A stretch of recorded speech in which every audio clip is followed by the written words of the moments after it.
Welcome, ladies and gentlemen, to the Ask ServiceMonster show, where you've got questions for your service business and we've got your answers.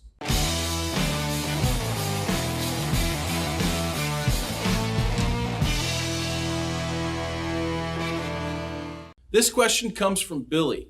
He asks, "Hey Joe, I've heard you talk about getting off the truck," and he talked about Hell's Valley, having just a few employees, how difficult that is. But what about after you've built an actually substantial business? He's talking about how he's a boomer and retirement kind of hit him right in the face. He's not really ready for it, but he's not really sure what to do. He realizes that the business is kind of just surrounded by him, and if he goes and retires, the employees and the clients might all just fall apart. So we're going to talk about that. It's not a common topic because not a lot of you guys are over that $1 million or $2 million mark. And that's really what we're talking about here. If you've got a big business, you're running a couple $1 million service company, how do you really look at succession or sell or part-time retirement or really building a sustainable business so no matter what happens to you, the employees and clients continue to benefit? First of all, I just got to give you props, Billy. It's very rare that you reach this position in the service industry. At least not of very professional service industry professionals are talking about it at scale. And so just first off, what you've struggled with, what'd you say, 30 years or so, building this thing up, that's to be commended. And I'm sure just like many of us, you did it day in and day out, year over year over year. And that retirement just kind of snuck up on you. Like, it's so far off of my radar right now, I can't even fit it in my head. So I can imagine how it just kind of surprised you. Now, we do have a video on prepping your business for sale. Michael will put a link in the show notes. And that's not what this video is about. I want to talk about going from good to great. You've built yourself a nice little living, you're happy and content, but then how do you make sure you build a lasting business? One that will be here for decades to come, long after you decide to do whatever the hell you're going to do. What did Charles Schwab's and Steve Jobs have in common? Both of those guys had to come back to their business that was on the brink of chaos and destruction. Why? Because they didn't install within the company the core culture of their leadership. And their leadership was great when they were hanging out. People would listen to them, they would do what they say, but it wasn't really ingrained into the culture of the business. Charles and Steve had to be around for that to occur. And when they left, it stopped. And what wasn't realized is that was an intangible part of the business that was required for its success. They had to come back and learn the fact that they didn't do it right the first time. The leadership skills, Steve, give him a little credit, he was kicked out right. Charles actually left and then had to come back to keep it from going under. So they, like so many, found out the hard way that they didn't have the leadership or the structure or the culture in place that would really help that business flourish for decades to come. All right, so just some checksum here, right? I'm talking to an audience about this specific topic. I'm assuming that you've already created a profitable business, that you have 20 or so employees, you've got some structure, that you found yourself no longer being the technician at all, or maybe on a rare occasion when you really, really want to. I'm guilty of that, slinging code on occasion. And you're a manager squarely, but moving more into that dreamer stage, the visionary, like what are we gonna do with this company? You have more time on your hands. You get to decide what you wanna do. Now, if you have a love for the business like I do, like so many do, what you wanna do is work on the business. And so, yeah, it's, over time, you're just gonna realize that, wow, everybody's doing things the way I kind of want them to be done. And there'll be course corrections and people will come in with issues that you have to address. But for the most part, it starts flying on its own and that starts feeling pretty good. Now, what so many don't realize is still how integral they are to the business. Take away that leadership and the business collapses, in short. It's really not a place where it can be headless. And installing a new person as operations manager to run the company is really difficult. That's a succession plan. We'll talk a little bit about that. But man, you want to start that process way, way, way, way ahead of time, 5, 6, 7 years down the road. So at some point you realize, done pretty good. made a decent living for myself. I can do what I want to do. I'm no risk of being fired or, losing my job suddenly. And that starts feeling pretty comfortable. And a lot of people get complacent and they just stick there and they just stay there. And that's fine.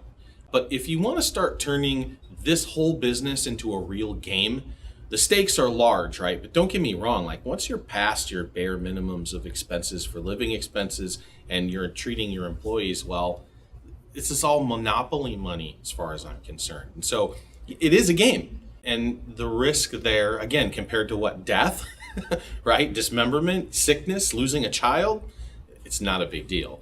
So yeah, it starts to become pretty fun. Like how can you position your company in such a way where you can do a number of things? You can leave, put somebody else operationally in charge and continue to kick out dividends. You can retire part-time, show up at the business every once in a while and help with guidance. Or you could just simply prep the business and sell it outright and let it flourish through somebody else's leadership and guidance. So now you want to go into the big leagues, right? That game atmosphere, playing at this high level at these high stakes. The first thing I would suggest is you pick up a book by Jim Collins called Good to Great. He also wrote a book called Built to Last.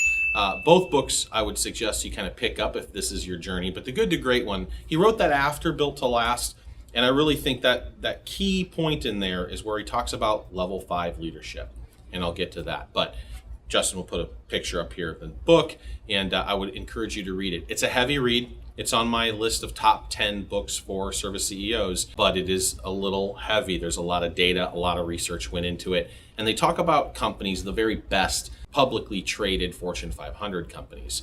So you may think at first, whoa, this is has nothing to do with me.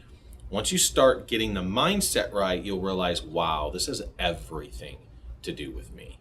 All right, so level 5 leadership, what does he mean by that? Well, he identifies a handful of steps, general leaders, right? A highly capable person can be a leader. That's level 1 leadership. And that's typically done via example. People who say, yeah, I want to make sure that I do the things that I ask out of people. And yes, I totally am on that same page. I had that mentality for a very long time. But that's a level 1 leader. You can't really grow a huge business like that. The CEO of, let's say Microsoft or Google does not go around, doing rudimentary tasks. It's not worth the time. The business needs them to be doing something else, something a little more heavy hitting. So I get it. Lead by example.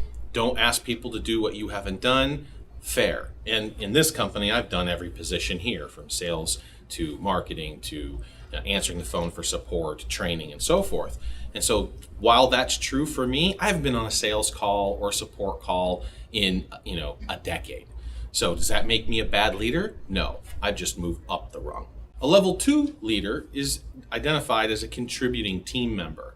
So this is somebody who's put a team together and they're leading the team, but they're also contributing onto the team, right? This is another case of lead by example, but they're given a task to put the team together and make them better than the sum of their parts. A level 3 leader is identified as a competent manager, someone who can actually understand that their job is to manage people, find the right people, coach them when they need some help, pat them on the back when they need some kudos, and make sure their systems and processes are tuned and in place. Managers will also look for ways to grow the department and do things in a different way in order to help make things more efficient, increase ROI, or increase their overall results. Level 4, if you have a decent sized organization, even to 100, 200, 300 people, effective leader is the number 4 slot here. This is somebody who spends most of their day on the vision path, right? This describes 99 to the nines, all executives and CEOs out there in larger companies. They're effective leaders. They don't get to the day-to-day. They're not leading small teams and making them better than the sum of their parts. I mean, you can say that with their direct reports, right? But their direct reports are people who are responsible for leading leaders. And those people are responsible for leading managers, and those managers are responsible for leading technicians. And again, I see the world kind of as an upside down pyramid. That organizational chart from our grandfather's employee manual is backwards. We're the ones who are supporting the people who are actually getting the work done. So always keep that in mind. Now, Collins identifies a level 5 leader as obviously someone who's competent leader, level 4, but also has an immeasurable amount of both humility and steadfast resolve. They're able to get things done not just because people love them or want to follow them, but because they don't accept anything else, and they make sure they hire the amazing people to get it done. This is a hard bridge to cross and something that I'm working on. I've got a long way to go. But, this is what it takes to really build a company that's going to last and keep the culture that you install in it forever, because that's how you're thinking. It's not just leadership now, it's leadership tomorrow, leadership in a decade, and what happens to the leadership when you're not even there. All right, so what it really comes down to, it's all about you. Can you self-reflect? Can you take criticism? Can you look for coaches that you respect who have done what you want to do to tell you, look you in the face and say, dude, you got a character flaw that you need to work on. Otherwise, you're not going to be able to access this swath of people who can help you move your business in the right direction. Can you set aside your ego? I mean, let's face it, if we're going to start a business, we're going to grow a business, we already need a healthy ego to begin with. We need a bit of self-confidence. We need to be able to let things roll off of our back. And we need to be able to know that, you know what, we're going to figure it out. Like, adaptability of the entrepreneur, of the founder, is got to be high. And so we're akin to just rolling with the punches and growing. But can you set aside your ego and say, oh, I might not be the person who's going to take the company where I want it to go. I might need to find somebody else to do that. Let me ask you a question. Who can you trust in your business without question? If the answer is nobody, then you need to start looking for people you can put around you to help build you up. That's not easy, and it takes time, and you have to build trust, but it's a journey that you need to get started on in order to ever get down the road. All right, so succession planning. So, there's options available to you, right? You can go on doing what you're doing until you die, then the business implodes. You can keep doing what you're doing until you decide to retire, and then let the business implode. You can look for somebody to replace you in an operation, and then maybe part retire while that's going on, and then pull dividends, or at any time you can prep and then put the business up for sale. Now, keep in mind, boomers are flooding the market with businesses that nobody wants to buy. Nobody wants your damn job. And so you better structure your business in a way that makes sense to an investor coming in and not somebody who just wants to push your wand. All right, guys, 3 things wrapping up this little beast about growing your business to the next level. Number 1, start planning early. Set goals, put things in place, and start really learning how to look for those signs that, yeah, I can grow, but man, that's still too reliant on me personally. Number 2, the biggest change you're going to make during this process is you, your mindset, your ambition, your perspective, and self-criticism. Are you able to look at yourself in the mirror and understand those shortcomings that you have in yourself and work on those so that that is not the limiting factor as you're headed towards your goal? Look, you're in the big leagues now, right? Your rent and mortgage is covered, but you've got people and employees and you've got clients who depend on you. And so, yeah, it's not a big deal, but the stakes are high. And so give it a little respect, but don't be too fearful of it. It's not a big deal. Until next time, guys, subscribe to our YouTube channel, go check out the demo, and give us a call.